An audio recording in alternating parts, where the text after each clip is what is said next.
What's up, all you beautiful people? We are still down here in Cancun after spending a couple days speaking at my boy Hunter Thompson's mastermind.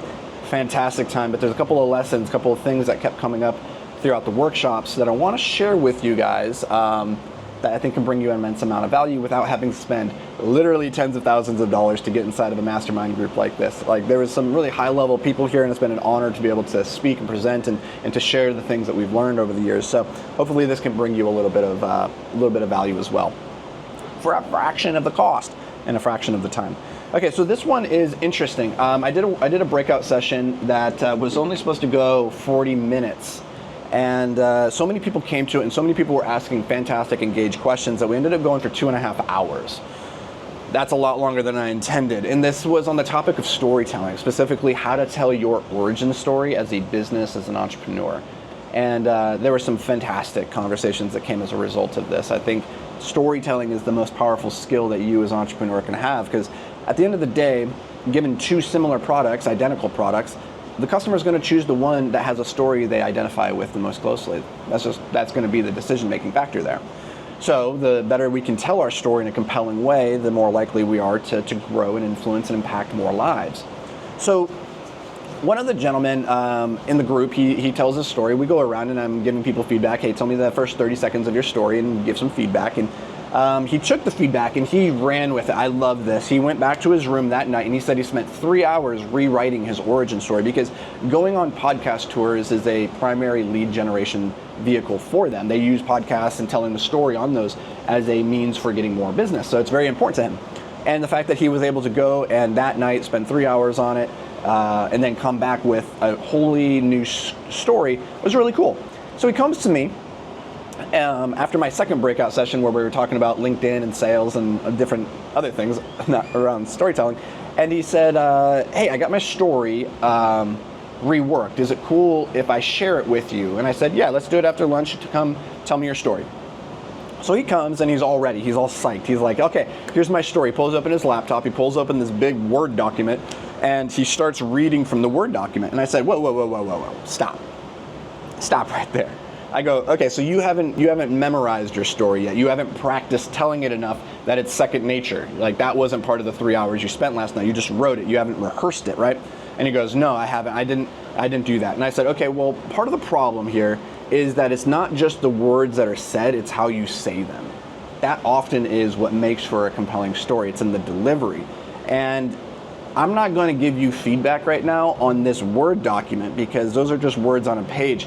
If you haven't yet done the work of telling that story 50 times to the mirror, to a camera, then you're not ready to tell me that story and actually get meaningful feedback. And he goes, well, I didn't want to waste my time, putting in all that time and energy reps of like telling the story over and over, if I was just going to come back to you and you're going to tell me right away, like, oh, that's wrong.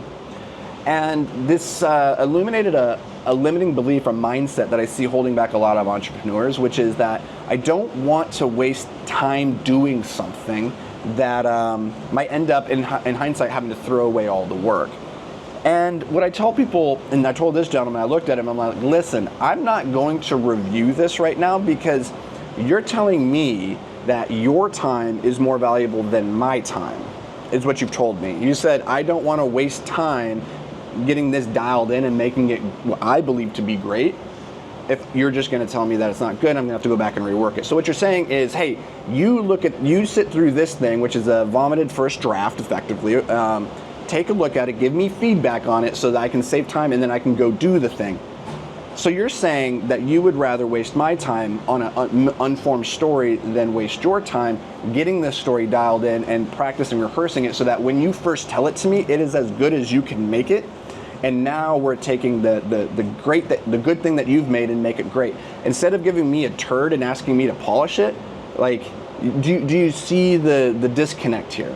And this isn't just around story. This is in so many different areas of our business and our lives. I see people who are afraid of taking action for fear that they're going to have wasted time. They're going to walk down the wrong path. But the truth is, the only action that guarantees a result is inaction.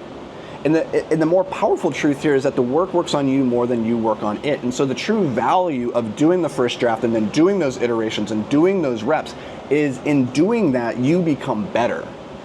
And then you can isolate the issues, you can identify where you might improve it. You do all those repetitions, you do it hundreds of times, and then by the time you share it with people, you have something that you believe is good and that now you can take to great, rather than handing me a turd and asking me to somehow leapfrog good to great. And you don't get to good without the reps. So I think there's this fear, this belief that everything that we do in business needs to be hyper efficient and built to scale, and that we need to maximize every unit of our time. And sometimes the thing that maximizes our unit of time is to do things that don't scale. It's the hand-to-hand combat. It's the putting in the reps that you might have to throw away the work. I'll tell you this, it's like when I wrote Passive Investing Made Simple, this is a book that's still, after 3 years, it's still top 10 on Amazon for commercial real estate.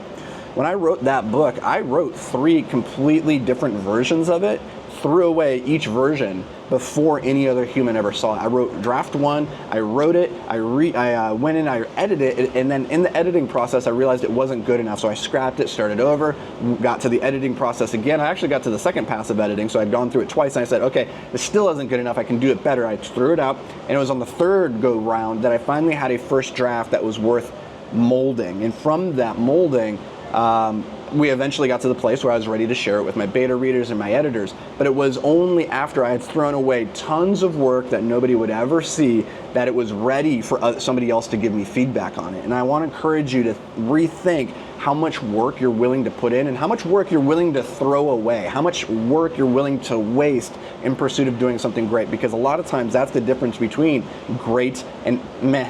It's the amount of work that you don't see. It's that mountain of work that was discarded in pursuit of greatness. So, hope this brings you a little bit of value. If it did, let me know. Share this with somebody that you think could get some value out of it. Tag me in that post on Instagram. I'm the Anthony Vicino. We're trying hard to grow the podcast this year because I believe that entrepreneurs are catalysts for change, that they are making the world a better place through their products and their services, and I am on a mission to help as many of them as possible maximize their return on life. And so if you share this podcast with them, that goes a long way towards helping us spread the word and help more people. I appreciate you being here. We'll catch you in the next episode. Until then, stay hyper-focused, my friend.